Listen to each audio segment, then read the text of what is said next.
আল্লাহু আকবার। কেউ নবীজির সুন্নত মোতাবেক ইশারার নামাজটাকে জামাতের সাথে পড়লো, ফজরের নামাজটাকে জামাতের সাথে পড়লো, শুধু ইশারার নামাজ জামাতের সাথে পড়লো, ফজরের নামাজ জামাতের সাথে পড়লো। নবীজি বুখারী শরীফের হাদিসের মধ্যে জানায় দেয়, ইশারার নামাজ জামাতের সাথে পড়ার কারণে অর্ধেক রাত জায়গায় ইবাদতের সওয়াব আল্লাহ দিবেন, ফজরের নামাজ জামাতের সাথে পড়ার কারণে বাকি অর্ধেক রাত জায়গায় ইবাদতের সওয়াব আল্লাহ দিয়ে দিবে। তাহলে দেখেন ভাই, আমি দেখতেছি অনেকে খাচ্ছেন, পান ফালান, মুখের থেকে পান ফালাই দেন, হ্যাঁ দ্রুত ফালান, দেরি করেন না। কেউ খাবার দাবার খাবো না, ঠিক আছে না ইনশাআল্লাহ? এখানে বয়ান হবে, তাফসীর হবে, এর চেয়ে দামি কোনো ক্লাস নাই। মুহতারাম হাজিরিন, তাহলে সুন্নত বড় বড় না ছোট ছোট? আরে আমল ফজিলত বড়, কিন্তু সুন্নত গুলা ছোট না বড়? ছোট। সহজ না কঠিন? কিন্তু এই সহজ সুন্নত আমরা করতে গেলে আমাগো শরীর অসুস্থ হয়ে যায়, পারি না। কিন্তু দাঁড়ায় দাঁড়ায় 5 ঘন্টা নেইমারের খেলা দেখি কোমর ব্যথা করে না, দাঁড়ায় দাঁড়ায় 4 ঘন্টা মেসির খেলা দেখি কোমর ব্যথা করে না, মাগার 5 মিনিট নামাজ পড়লে কোমর ব্যথা হয়ে যায়। সুন্নত পালন কইরার মসজিদে একটু হাইটা যাব, সুন্নত পালন করে ইশারার নামাজটা জামাতের সাথে পড়বো, আমার হাত পা ব্যথা হয়ে যায়। মাগার অন্য জায়গায় দাঁড়ায় দাঁড়ায় গান দেখতে ব্যথা করে না, দাঁড়ায় দাঁড়ায় টিভি দেখতে ব্যথা করে না, দাঁড়ায় দাঁড়ায় নারীদেরকে দেখলে পা ব্যথা করে না, দাঁড়ায় দাঁড়ায় খেলা দেখতে পা কোমর ব্যথা করে না।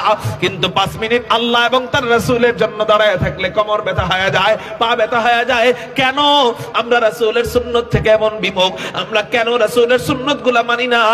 একমাত্র কারণ হলো রাসূলের মুহাব্বত আমাদের দিলে ঢুকাইতে পারি নাই। রাসূলের মুহাব্বত দিলে ঢুকাইতে পারি নাই। তাহলে আল্লাহ বলতেছেন, আল্লাহকে মুহাব্বত করতে হলে নবীজির সুন্নতের অনুসরণ করতে হবে। আবার নবীজির সুন্নতকে অনুসরণ করতে গেলে নবীজিকে মুহাব্বত করতে হবে।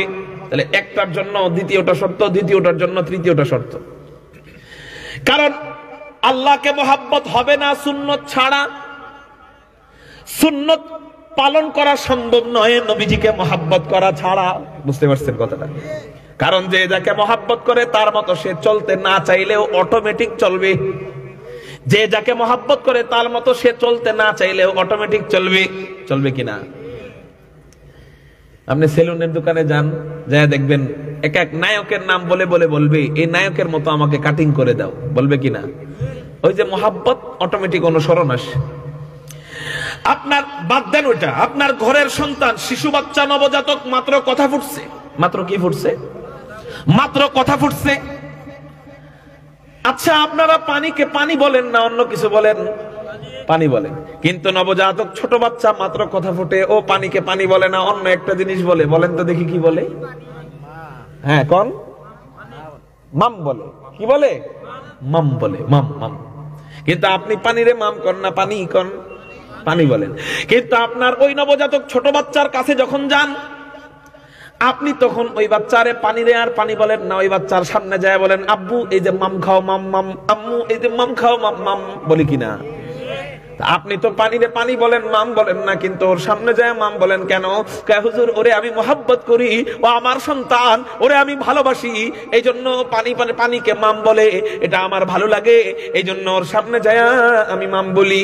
আপনার ভালোবাসার কারণে অটোমেটিক ওর অনুসরণ আপনার ভিতরে ঢুকে গেছে।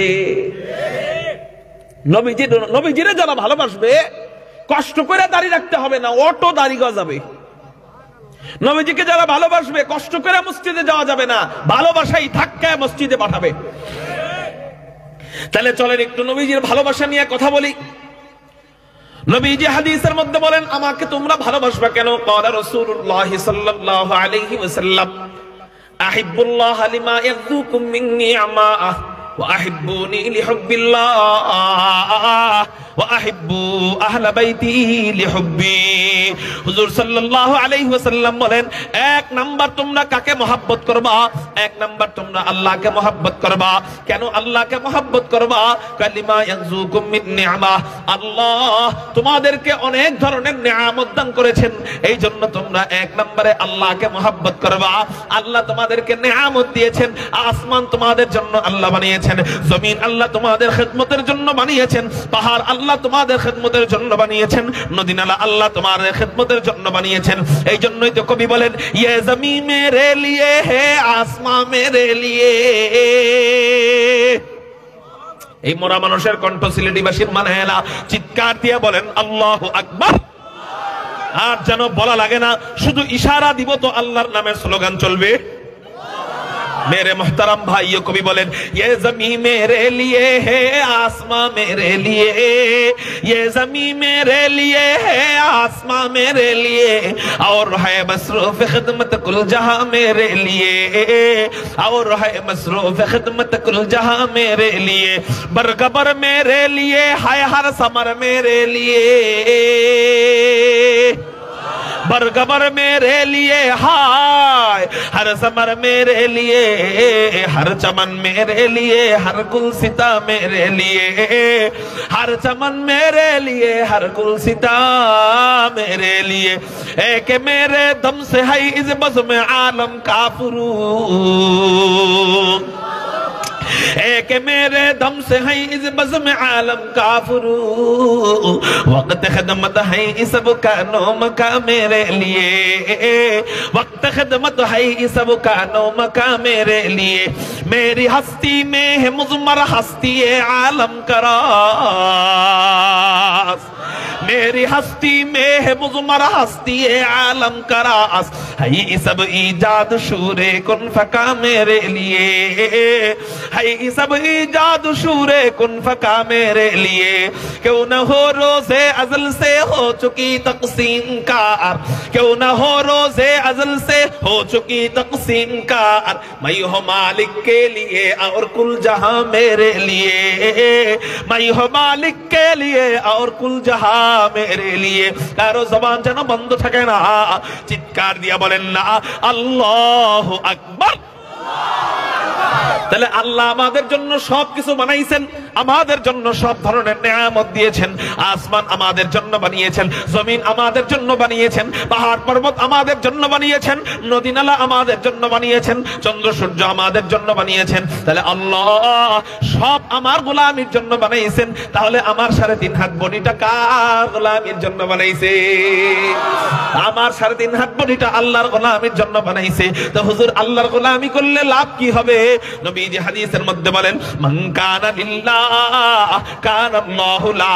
তুমি আল্লাহর জন্য হয়ে যাও, দুনিয়ার বাদশা আল্লাহ তোমার জন্য হয়ে যাবে। আল্লাহ যখন তোমার জন্য হয়ে যাবে, পুরা দুনিয়া তোমার কদমের সামনে লুটে পড়বে। আল্লাহর দিকে কথা কইতে গেলে লম্বা, অন্যদিকে চলে যাবে তাফসীর। নবীজির দিকে আসেন, বিষয়বস্তু ওই দিকে না, বুঝানোর জন্য প্রাসঙ্গিক আলোচনা এই জন্য আসছে। নবীজি বলেন, 1 নাম্বার, তোমরা এই যে নিয়ামত আল্লাহ তোমাদেরকে দিয়েছেন, এই জন্য তোমরা আহিব্বুল্লাহ লিমা ইয়াযুকুম মিন নি'মাহ, তোমরা আল্লাহকে মহব্বত করবা। 2 নাম্বার, তোমরা কাকে ভালোবাসবা? ওয়া আহিব্বুনি লিহুব্বিল্লাহ। 2 নাম্বার, তোমরা আমি নবীকে মহব্বত করবা। কেন কেন কেন? আল্লাহর কারণে তোমরা আমারে ভালোবাসবা। আল্লাহকে মহব্বত করো, এই জন্য তোমরা আমি নবীজিকে ভালোবাসবা। একটু চিৎকার দিয়ে বলেন সুবহানাল্লাহ। তাহলে নবীজিকে ভালোবাসার কারণ আমরা কোরআন থেকেও পাইলাম, হাদিস থেকেও। কার জন্য ভালোবাসবো? তাহলে আল্লাহকে ভালোবাসার শর্ত হলো নবীর সুন্নত মানা, নবীজিকে ভালোবাসা। আল্লাহকে ভালোবাসাও ঈমানের অংশ, নবীজিকে ভালোবাসাও ঈমানের অংশ। গেল কোরআন সুন্নাহ। এখন চলেন বিজ্ঞানের আলোকে বুঝাই নবীজিকে আমরা কেন ভালোবাসবো। যুক্তির আলোকে, বিজ্ঞানের আলোকে একটু আলোচনা করার চেষ্টা করি যে নবীজিকে আমরা কেন ভালোবাসবো। যারা মানুষের জেহেন নিয়ে, মন নিয়ে, ব্রেন নিয়ে গবেষণা করেন, ওনারা বলেন একজন মানুষ আরেকজন মানুষকে 4টা কারণে মহব্বত করে। চিৎকার দিয়া বলেন কয় কারণে মহব্বত করে? 4 কারণে মহব্বত করে। 1 নাম্বার জামাল, একজন মানুষ আরেকজন মানুষকে সৌন্দর্যের কারণে ভালোবাসে। 2 নাম্বার কামাল, একজন মানুষ আরেকজন মানুষকে পূর্ণতা, যোগ্যতার কারণে ভালোবাসে। 3 নাম্বার ইহসান, একজন মানুষ আরেকজন মানুষকে দয়ালু এই জন্য ভালোবাসে। দয়া করে মানুষকে, সমাজ সেবা করে, মানুষের সেবা করে, মানুষের খেদমত করে, মানুষকে সাহায্য করে, এই জন্য একজন মানুষ আরেকজন মানুষকে ভালোবাসে। 4 নাম্বার করাবাত, মানুষ মানুষকে 4 নাম্বার আত্মীয়তার কারণে মহব্বত করে, আত্মার বন্ধনের কারণে মহব্বত করে। এই 4 কারণের একটা কারণ যদি কোনো ব্যক্তির ভিতরে পাওয়া যায়, তাকে মানুষ জীবনের চেয়ে বেশি ভালোবাসে। কয়টা কারণ? একটা। 4টার ভিতরে কয়টা? একটা যদি পাওয়া যায় তাকে জীবন দিয়ে ভালোবাসে।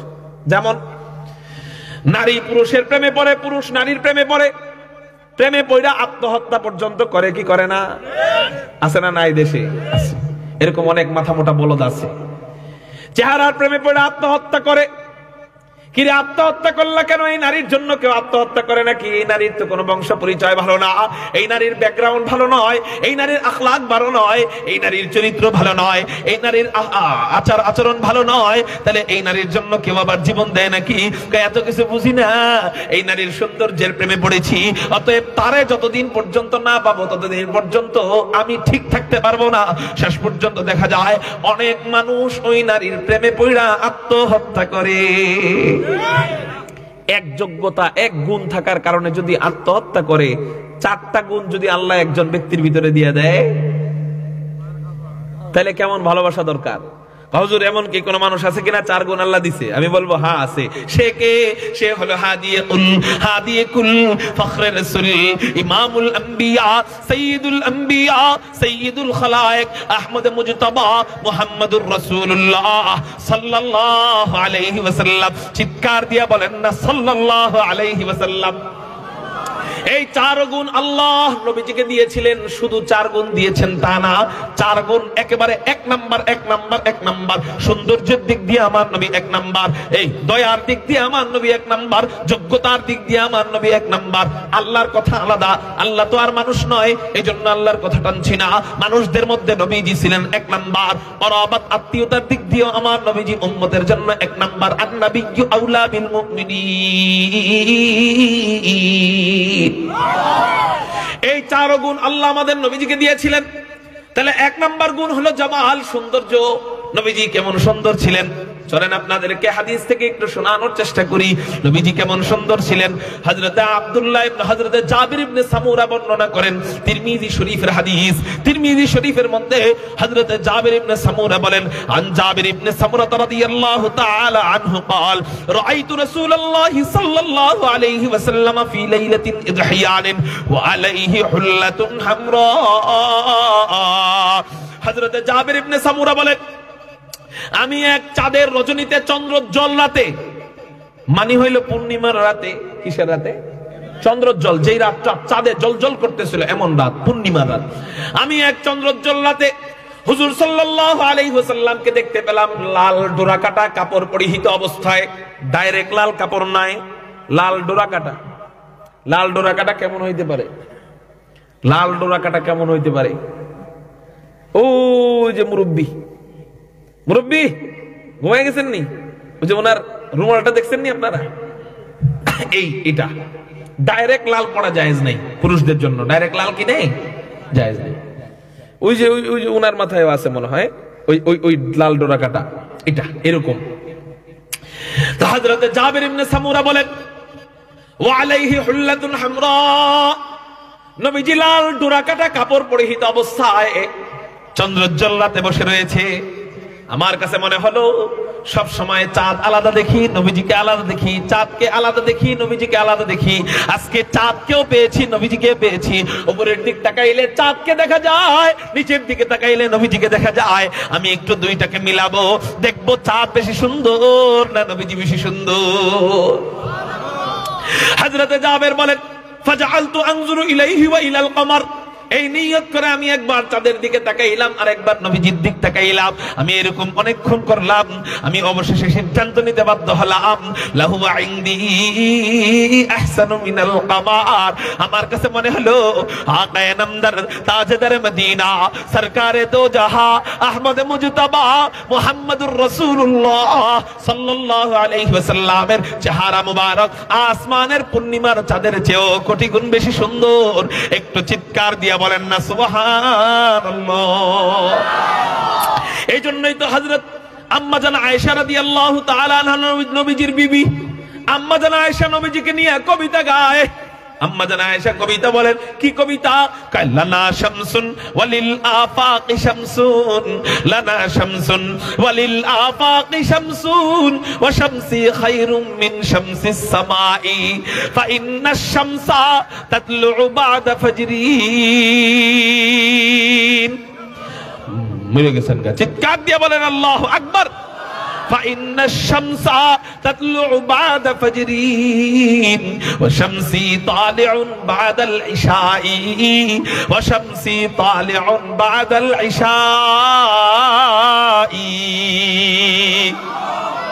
হযরত আম্মা জান আয়েশা বলেন, লানা শামসুন ওয়ালিল আফাকি শামসুন, শোনো দুনিয়ার মানুষ সকল, আসমানের জন্য একটা সূর্য রয়েছে, আমার জন্য একটা সূর্য রয়েছে।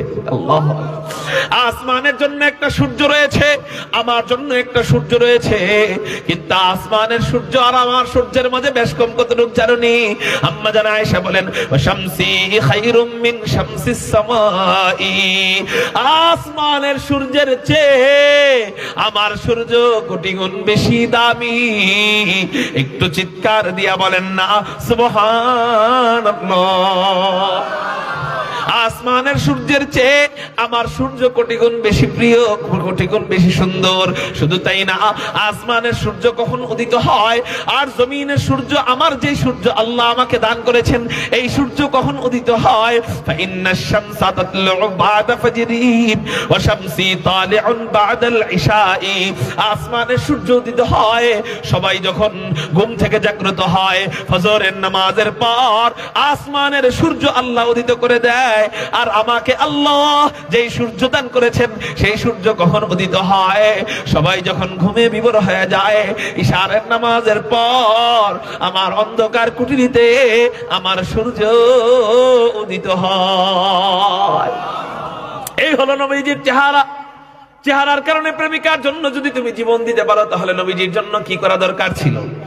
হ্যাঁ, শুধু তাই না, আপনি বলতে পারেন এটা তো নবীজির স্ত্রী, এই জন্য স্ত্রীরা তো স্বামীরে সুন্দর কইবই। অন্য কেউ কি সুন্দর বলছে কিনা? আমি বলবো হ্যাঁ, শুধু স্ত্রীরাই সুন্দর বলে না। নবীজির কবি ছিলেন হযরত হাসান বিন সাবিত। নাম কি জোরে বলেন? হযরত হাসান বিন সাবিত নবীজিকে নিয়ে কবিতা গায়। কি কবিতা গায়? হাসান বিন সাবিত নবীজিকে নিয়ে কবিতা গায়, ওয়া আহসানু মিনকা লাম তারাকাতু আইনি ওয়া আজমালু মিনকা লাম তালিদিন নিসাউ খুলিকতা মুবাররাআম মিন কুল্লি আইবিন কাআন্নাকা কদ খুলিকতা কামা তাশাউ ওয়া আহসানু মিনকা লাম তারাকাতু আইনি ওয়া আজমালু মিনকা লাম তালিদিন নিসাউ। ও রাসূল রে, আপনার চেয়ে সুন্দর কোন পুরুষ আমার এই দুই চোখ কখনো দেখে নাই। হাসান বিন সাবিত নবীজির কবি, দূরের কবি না, কবি নজরুল ইসলাম না, রবীন্দ্রনাথ ঠাকুর না, নবীজির এত আদরের কবি। নবীজি তার জন্য একটা আলাদা মিম্বর বানিয়েছিলেন। নবীজি এক মিম্বরে খুতবা দিতেন, তাকে ওই মিম্বরে বসায় কবিতা বলাইতেন। সুবহানাল্লাহ। এখান থেকে বোঝা যায় কবিতা, নাশিদ, গজল, নাত, হাম, তারানা এগুলা জায়েজ আছে। কি আছে? জায়েজ আছে। কিন্তু এগুলাকে আমরা, এই জায়েজ জিনিসটাকে আমরা গানের কাতারে নিয়ে যাচ্ছি। কিসের কাতারে? গানের কাতারে। গাড়িতে বসি যখন ঘুমায়া পড়ে, আমি ঘুমায় গেলে তো ড্রাইভারও ঘুমায় যাবে, ঠিক না? এজন্য ড্রাইভারকে জাগ্রত করতে হলে, জাগ্রত রাখতে হলে রাত্রে সফর করি, মাঝে মাঝে গজল ছাড়তে হয়। গজল ছাড়তে যায় দেখি যে 100-র মধ্যে 98% গজলের ভিতরে মিউজিক ঢুকানো। 100-র মধ্যে 98% গজলের ভিতরে মিউজিক ঢুকানো। তখন বড় দুঃখ লাগে যে আমরা যে একটু ঘুম ভাঙার জন্য আল্লাহ এবং তার রাসূলের প্রশংসাগুলো শুনবো, এর মধ্যেও মিউজিক ঢুকানো। আবার এখন এটারে জায়েজ করছে কেমনে জানেন? জায়েজ সুরত। কয় হুজুর মিউজিক দেই না, কি দেন? কয় জিকির দেই। জিকির গায় কেমনে জানেন? আমি আবার এগো থেকে শুই না শিখছি। জিকির দেয় কেমনে? আল্লাহ আল্লাহ। আচ্ছা, এটা কি আল্লাহর নামের জিকির হইলো না জিকিরকে বিকৃতি করা হইলো? আল্লাহ উচ্চারণ হয়েছে না আল্লাহ হয়েছে? বলেন। এটা তো আমি মনে করি, জানি না মুফতি সাহেবরা কি ফতোয়া দিবে, আল্লাহর নাম বিকৃত করা গান বাজনা বাজানোর চেয়ে বড় গুনাহ। এজন্য আমি অনুরোধ করব, বাংলাদেশে যেন এমন এক শিল্পী গোষ্ঠী বের হয় যে সত্যিকারে হাসান বিন সাবিতের ভূমিকা এবং দরদ নিয়ে ময়দানে নামবে। কোনো মিউজিক দরকার নাই। কেন আমি হাসান বিন সাবিতের কবিতা করার পরে আপনারা চিৎকার দেন নাই আল্লাহু আকবার বলে? ওয়া আহসানু মিনকা লাম তারাকাতু আইনি ওয়া আজমালু মিনকা লাম তালিদিন নিসাউ খুলিকতা মুবাররাআম মিন কুল্লি আইবিন কাআন্নাকা কদ খুলিকতা কামা তাশাউ। আল্লাহু আকবার কইলেন কেন? টুং টুং তো বাজাই নাই, ওই এগুলো তো কই নাই, তা চিৎকার দিলেন কেন? তাহলে আল্লাহ যে কণ্ঠ দিছে এই কণ্ঠই সুন্দর। আলগা ওগুলা লাগাইতে যায় আমলটারে নষ্ট করেন না। আল্লাহ আমাদেরকে ইখলাসের সাথে হাসান বিন সাবিতের ভূমিকা পালন করার তৌফিক দান করুক। মুহতারাম হাজরিন, তো বলতেছিলাম নবীজির বড় আদরের কবি ছিল, নবীজির বড় আদরের শিল্পী ছিল হযরত হাসান বিন সাবিত। নবীজির কাছে আয়েশা বলেন, ইয়া রাসূলুল্লাহ, ইয়া হাবিবাল্লাহ, বলবো নি একটা কবিতা আপনাকে নিয়ে বানাইছি, আপনি অনুমতি দিলে বলবো। নবীজি বলেন, বলো কবিতা। হাসান বিন সাবিত এই কবিতা পাঠ করে। এই কবিতার তরজমা কি, এই কবিতার অর্থ কি? হাসান বিন সাবিত কবিতার মধ্যে বলেন, অর্থ বলতেছি। হাসান বিন সাবিত বলেন, রাসূল, আমার এই চোখ আপনার চেয়ে কোনো সুদর্শন সুন্দর কোন মানুষ কখনো দেখে নাই। 2 নম্বর লাইনের অর্থ, ওয়া আজমালু মিন কালাম তালিদিন নিসাউ, ওয়া আজমালু মিন কালাম তালিদিন নিসাউ। ও রাসূল, আপনার চেয়ে সুন্দর কোন শিশু পৃথিবীর কোন মা জন্ম দিতে পারে নাই। আপনার চেয়ে সুন্দর শিশু কোন মা জন্ম দিতে পারে নাই। এজন্যই তো নবীজির মা হযরতে আমেনা বলেন, হযরতে আমেনা কি বলেন? নবীজির মা হযরতে আমেনা বলেন, আমার গর্ভ থেকে যখন আমার সন্তান ভূমিষ্ঠ হইল, আমি চেহারা দেখে চিন্তায় পড়ে গেছিলাম। কি চিন্তায়? এত সুন্দর ফুটফুটে সন্তান, এটার নামটা আমি কি রাখবো? কারণ বর্তমানে ওই সময়ে আরবি সাহিত্যের যুগ ছিল, সাহিত্যিক নিয়ে চর্চা ছিল, ঠিক না? সাহিত্যিক নিয়ে প্রতিযোগিতা ছিল। আমাদের এখানে যেমন ইসলামী সঙ্গীত নিয়ে, গজল নাশিদ নিয়ে প্রতিযোগিতা হয়, কোরআনুল কারীমের হিফজ পড়া নিয়ে প্রতিযোগিতা হয়।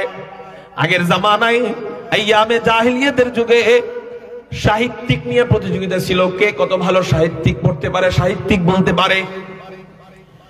ওই জামানায় চেহারা যত সুন্দর হবে, সন্তানের নামটাও তত সুন্দর রাখতে হয়। মনে করেন বিশ্বনাথ থানার মধ্যে সবচেয়ে সুন্দর একটা শিশু ভূমিষ্ঠ হইল, ওই শিশুর নাম যদি রাখেন কালামিয়া, তাহলে কি মানাবেনি? শিশুর নাম যদি রাখেন বুলটু, মানাবেনি? হ্যাঁ, মানাবে? ওই যে এক জায়গায় গেলাম, নাম রাখছে ইঙ্গুল। কি নাম? আমি কই ইঙ্গুল না রাখা রস্যইডারে বাদ দিয়া হ দিয়া দেন, হিঙ্গুল হয়ে যাবে, নাকের হিঙ্গেরি। এটি নাম আল্লাহ হেফাজত করুক বলি আমি। এটা সন্তানের হক। কোন মা যদি, কোন বাবা যদি সন্তানের সুন্দর নাম না রাখে, তাহলে সে সন্তানের হক মেরে দিল। সন্তানের হক, সন্তান যা নামটা যত সুন্দর রাখবেন, সন্তানের আসর, সন্তানের চালচলন ওই রকম হবে। নাম যদি আব্দুল্লাহ রাখেন, ও আব্দুল্লাহ, আল্লাহর বান্দার মতো চলাফেরা করবে। নাম যদি আব্দুর রহমান রাখেন, তাহলে ও দয়ালু রহমানের বান্দার মতো চলাফেরা করে। নাম যদি রাখেন ইঙ্কি, মিঙ্কি, পিঙ্কি, ইউটি, মিউটি, সুইটি, ইলেনা, দোলেনা, হেলেনা, এই তাহলে দেখবেন ওই যে ওই রকম আরেকজনের হাত ধরে ভাগ্যে যাবো, কবে বাবা তোমারে আমি চিনি না। ঠিক না ঠিক? এজন্য নাম সুন্দর রাখতে হবে। হযরত আমেনা বলেন, আমি আমার গর্ভ থেকে যখন আমার সন্তান ভূমিষ্ঠ হইল, তখন আমি দেখতে পাইলাম, চেহারার দিকে তাকাইলাম, চেহারাটা মুহাম্মদ। নাম এখনো রাখে নাই। চেহারাটা কি? এখনো নাম রাখে নাই। চেহারাটা মুহাম্মদ। মুহাম্মদ শব্দের অর্থ হলো প্রশংসিত। অর্থ কি? চেহারার দিক তাকাইলাম, চেহারাটা মুহাম্মদ, মানে চেহারাটা প্রশংসিত।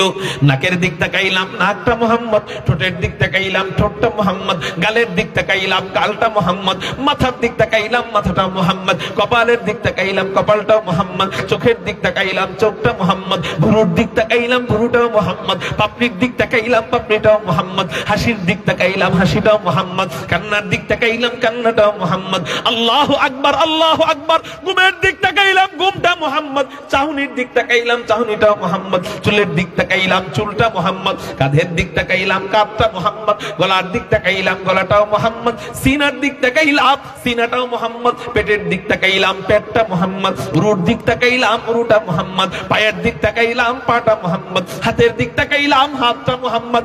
আমেনা কনফিউজডে পড়ে গেছেন, আমেনা চিন্তায় পড়ে গেছেন। আল্লাহ, এমন দামি শিশু তুমি আমাকে দিছো, যার সবকিছু মুহাম্মদ। এমন দামি শিশুর তো দামি নামই রাখতে হয়। আল্লাহ, এমন দামি শিশুর নাম কি রাখবো? আল্লাহ হযরতে আমেনার অন্তরে ঢাইলা দিলেন, ও আমেনা, যে শিশুর সবকিছু মুহাম্মদ, সেই শিশুর নাম আর অন্যটা রাখবা কেন? এক কাজ করো না, ওর নামটাও রাইখা দাও মুহাম্মদ। মুহাম্মাদুর রাসূলুল্লাহ। والذين معه أشداء على الكفار رحماء بينهم تراهم ركعا سجدا يبتغون فضلا من الله ورضوانا ما كان محمد أبا أحد من رجالكم ولكن رسول الله وخاتم النبيين ختم رسل نجم سبل صبح هدايات ختم رسل نجم سبل صبح হেদায়াত আল্লাহু আকবার বলেন।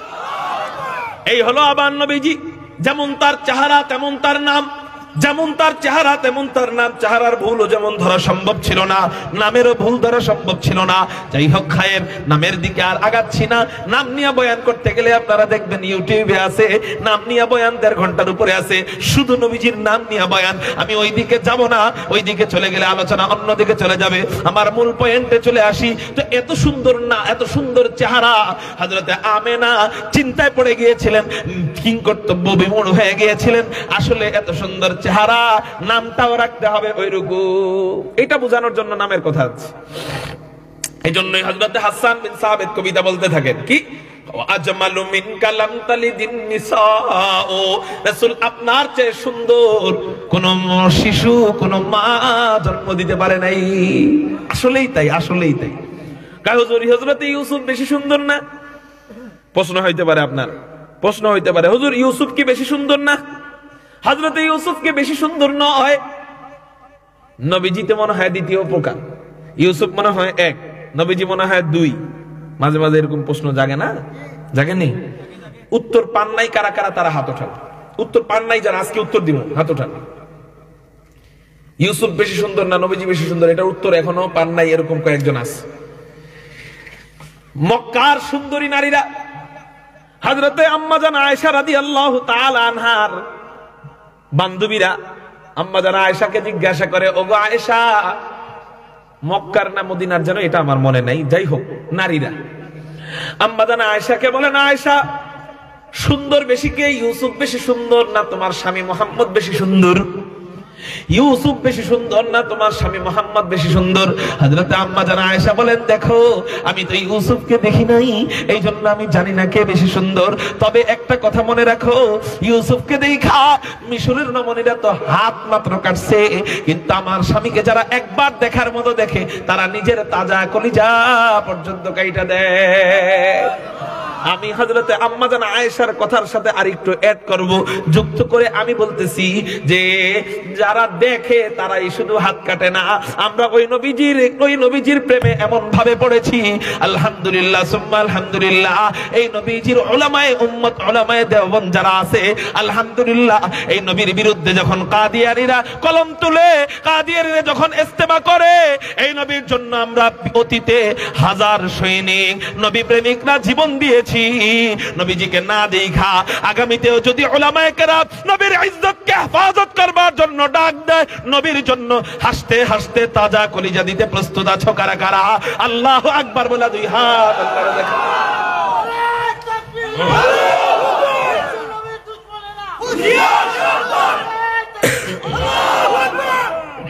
মুহতারাম হাজিরিন, তাহলে তারা চেহারা দেখে প্রেমে পড়ছে আর আমরা চেহারা না দেখে জীবন দেই, তাহলে বুঝেন কেমন সুন্দর। এটাই হযরতে হাসান বিন সাবিত বলেন, আজমালু মিন কালাম তালিদিন নিসাও, ওগো রাসূল আপনার চেয়ে সুন্দর আকর্ষণীয় কোন সন্তান কোন মা জন্ম দিতে পারে নাই। খুলিকাতা মুবাররাআম মিন কুল্লি আইবিন, যেন আপনি সৃজিত হয়েছেন নিখুঁত, আপনাকে বানানো হয়েছে নিখুঁত। আরে চাঁদেরও তো খুঁত আছে, চাঁদের মাঝখানেও তো কালো কালো দাগ দেখা যায়, কিন্তু আমার নবীজির চেহারায় কোনো খুঁত ছিল না। এই জন্যই হযরতে হয়তো হাসান বিন সাবিত এই জন্যই বলেন, কান্নাকা কদ খুলিকতা কামা তাশাউ, রাসূল রে আপনি আল্লাহর কাছে যেমন চেহারা চেয়েছেন, আপনি আল্লাহর কাছে যেমন রূপ চেয়েছেন, তেমন রূপই যেন আল্লাহ আপনাকে দান করেছে। এমন একটা নবীর উম্মত হতে পেরে আমরা বেজার কারা কারা? আল্লাহু আকবার বলে হাত উঠাই। হুজুরের নুরানি চেহারা দেখে ভুলে গেছেন কে? আলহামদুলিল্লাহ, কোন লিল্লাহি তাকবীর, নারায়ে তাকবীর। মুফতি আমজাদ হোসেন আশরাফি সাহেবের আগমন, আজকের মাহফিলের মধ্যমণি সাহেবের আগমন, চেয়ারম্যান সাহেবের আগমন, আগামীর মন্ত্রী সাহেবের আগমন। হুজুর মন্ত্রী হয় নাই, আগেই মন্ত্রী কইলেন কেন? আল্লাহ যেন কবুল করে, কোন আমিন। হুজুর আইসা পড়ছে, আমার কথার ফিনিশিংটা আধা মিনিটে দিয়ে দিই ইনশাআল্লাহ। আপনারা মন্ত্রী কয়ে পাম দিছি, আমার একটু আধা ঘন্টা করেন, আধা মিনিট কা। আল্লাহু আকবার, আল্লাহু আকবার, সবাই বলেন আল্লাহু আকবার। তাহলে বলছে যেহেতু আধা ঘন্টা করতে, তাহলে সারমুনা কিন্তু সত্যি। আর অল্প সময় 2 মিনিট আরেকটা হাদিস বলে আমার বয়ান শেষ করব ইনশাআল্লাহ। আপনারা বলতে পারেন হুজুর এটা তো নবীজির কবি এই জন্য নবীজির প্রশংসা করছে। আপনারা বলতে পারেন হুজুর এটা নবীজির স্ত্রী এই জন্য নবীর প্রশংসা করে। হুজুর কাফেররাও কি আবার নবীজির চেহারার প্রশংসা করতো নাকি? আমি বলবো হ্যাঁ, আওয়ামী লীগের প্রশংসা বিএনপি করে না, বিএনপির প্রশংসা আওয়ামী লীগ করে না, মাগার আমার নবীজির চেহারার প্রশংসা মক্কা মদিনার কাফেররা পর্যন্ত করত। হযরত আব্দুল্লাহ ইবনে সালাম বর্ণনা করেন, হযরত আব্দুল্লাহ ইবনে সালাম কে ছিলেন? উনি ইহুদিদের বড় পণ্ডিত ছিলেন, ইহুদিদের বড় আলেম ছিলেন। ওনার নাম ছিল হযরত আব্দুল্লাহ ইবনে সালাম। তিরমিজি শরীফের হাদিস, আন আব্দুল্লাহ ইবনে সালাম রাদিয়াল্লাহু তাআলা আনহু قال لما قدم رسول الله صلى الله عليه وسلم انجفل الناس اليه قيل قدم رسول الله صلى الله عليه وسلم المدينه।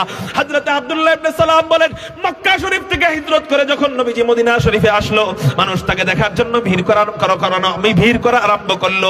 আমিও তাকে দেখার জন্য রওনা দিলাম, কিন্তু আমি ভাবলাম সবার দেখা আর আমার দেখা তো এক হবে না, কারণ সবাই যায় দেখে ভালো লাগে মুসলমান হয়, যায় দেখে কথা শুনে ভালো লাগে মুসলমান হয়, কিন্তু আমি যাই তো মুসলমান হতে পারবো না। কেন? সবাই তো আলেম না, কিন্তু আমি তো ইহুদিদের আলেম। আব্দুল্লাহ ইবনে সালাম ইহুদিদের কি ছিলেন? আমি তো যাই দেখে মুসলমান হতে পারি না, আমি একটু যাচাই বাছাই করব। কি করব? যাচাই বাছাই করার জন্য 3টা প্রশ্ন ঠিক করছি। এই 3 প্রশ্ন কি কি আজকে আর বলবো না। এই 3 প্রশ্নের উত্তর নবী ছাড়া আর কেউ জানে না। এই 3 প্রশ্ন নিয়ে আব্দুল্লাহ ইবনে সালাম নবীজির দরবারে হাইটা যায়। অন্যান্য ইহুদিদের সাথে সাক্ষাৎ হয়। অন্যান্য ইহুদিরা বলে, ও নেতা সাহেব কই যান, ও ইমাম সাহেব কই যান? আব্দুল্লাহ ইবনে সালাম বলে, কে নাকি মক্কা শরীফ থেকে মদিনায় আসছে, নাম তার মুহাম্মদ, সে নাকি নবী দাবি করছে। আমি একটু তাকে যাচাই বাছাই করতে যাই, দেখি এটা সত্য নবী না মিথ্যা নবী। সত্যতা যাচাই করার জন্য 3টা প্রশ্ন আমি ঠিক করব। এটা আসলে এই 3টা প্রশ্ন আমি ঠিক করছি, এইটা ওনারকে আমি এই 3 প্রশ্ন করব, এটা দেখবো উনি আসলে সত্য নবী না ভণ্ড নবী, আমি দেখবো। সবাই বলে তাহলে তো খেলা জমবে, আমরাও দেখব, হয়তো ইসলাম কায়েম হবে, নাইলে ইসলাম আজকেই ধ্বংস হবে। আব্দুল্লাহ ইবনে সালাম বিশাল বড় কাফেলা নিয়ে নবীজির দরবারে যখন হাজির হয়, নবীজির চেহারাটা দূর থেকে দেখছেন, তখন নবীজি বয়ান করতেছিলেন আফশুস সালাম ওয়া আতাইমুত তুআম। নবীজি যখন এই হাদিস বর্ণনা করতেছিলেন, আব্দুল্লাহ ইবনে সালাম দূর থেকে নবীজিকে দেখা, ইহুদিদের নেতা, ইহুদিদের ইমাম আব্দুল্লাহ ইবনে সালাম দূর থেকে নবীজিকে দেখা 100 কিলোমিটার গতিতে গাড়ি ছুটলে হার্ট ব্রেক করলে যেমন হয়, আব্দুল্লাহ ইবনে সালাম নবীজির চেহারা মোবারক যেই নজরটা পড়ছে, সাথে সাথে উনি নিজেকে ওইরকম ব্রেক করায় ফেলেছে। সব ইহুদিরা বলে, কিও নেতা সাহেব প্রশ্ন না 3টা করবেন যাচাই বাছাই করার জন্য, হঠাৎ দাঁড়ায় গেলেন কেন? আব্দুল্লাহ ইবনে সালাম চিৎকার দিয়ে বলে, ও মিয়ারে, আমার পক্ষ থেকে আর প্রশ্ন করার কোনো দরকার নাই। আরাফতু আন্না ওয়াজহাহু লাইসা বিওয়াজহিন কাযাব। আমি এই চেহারা দেখেই বুঝে গিয়েছি এই চেহারাওয়ালা ব্যক্তি কখনো মিথ্যা নবী হইতে পারে না। আল্লাহু আকবার বলেন। এই নবীর সাথে জান্নাতে থাকতে চান কারা কারা? আল্লাহু আকবার বলে হাত উঠান। থাকতে চান? হাত নামান। থাকতে চাইলে কি করতে হবে? মান তামাসসাকা বিসুন্নতি, ওই যে ইত্তিবায়ে সুন্নাত আয়াতের কথা মনে আসেনি? আল্লাহকে ভালোবাসতে হইলে কার সুন্নাত অনুসরণ করতে হবে? নবীজিকে। নবীজিও বলে দিতেছেন, তোমরা যদি আমার সাথে জান্নাতে থাকতে চাও, আমাকে ভালোবাসো, তাহলে শোনো, মান তামাসসাকা মান আহাব্বা সুন্নতি ফাকাদ আহাব্বানি ওয়া মান আহাব্বানি কানা মাই ফিল জান্নাহ। নবীজি বলে, তোমরা যদি আমার সুন্নতকে ভালোবাসো, তাহলে আমাকে ভালোবাসা হয়ে যাবে, আর আমাকে যে ভালোবাসবে কানা মাই ফিল জান্নাহ, সে আমার সাথেই জান্নাতে থাকবে। নবীর প্রেমিক যারা নবীর সাথে জান্নাতে না গেলে তারা জান্নাতে যায়াও মজা পাবে না। ঠিক না? ঠিক। এটা নিয়ে আরেক হাদিস আছে, এক সাহাবীর হাদিস। ইনশাআল্লাহ অপূর্ণ আলোচনা এখানেই আমি শেষ করলাম। আল্লাহ আমাদেরকে নবীর সুন্নতের অনুসরণ করে সমীকরণ কি, ফলাফল কি? আমার বলা বয়ানের ফলাফল হলো, খেয়াল করেন, হাদিস এটা বলে, আয়াত আরেকটা বলে। কোনটা? আয়াত বলতেছে যদি তোমরা আল্লাহকে ভালোবাসতে চাও তাহলে রাসূলের অনুসরণ করো। কি করো? রাসূলের অনুসরণ মানে সুন্নতের অনুসরণ। তাহলে নবীজির সুন্নতের অনুসরণ করলে কাকে ভালোবাসা হবে? আল্লাহকে। এটা মনে রাখেন। হাদিস বলতেছে মান আহাব্বা সুন্নতি ফাকাদ আহাব্বানি, সুন্নতের অনুসরণ করলে, সুন্নতকে ভালোবাসলে আমি নবীকে ভালোবাসা হবে। তার মানে সুন্নত এমন একটা চাবি যেই জিনিসটা ঘুরাইলে আল্লাহর ভালোবাসাও পাওয়া যাবে, নবীজির ভালোবাসাও পাওয়া যাবে। বুঝতে পারছেন? তাহলে আল্লাহ এবং রাসূলের দুজনের ভালোবাসা যদি আমি পাইতে চাই, আমার ব্যক্তিগত জীবন, আমার পারিবারিক জীবন, আমার সামাজিক জীবন, আমার রাষ্ট্রীয় জীবন, আমার সব জীবন রাসূলের সুন্নাত মোতাবেক চালাবো। আল্লাহ আমাদেরকে তৌফিক দান করুক, আমিন। ওয়া আখির দাওয়ানা আনিল হামদুলিল্লাহ।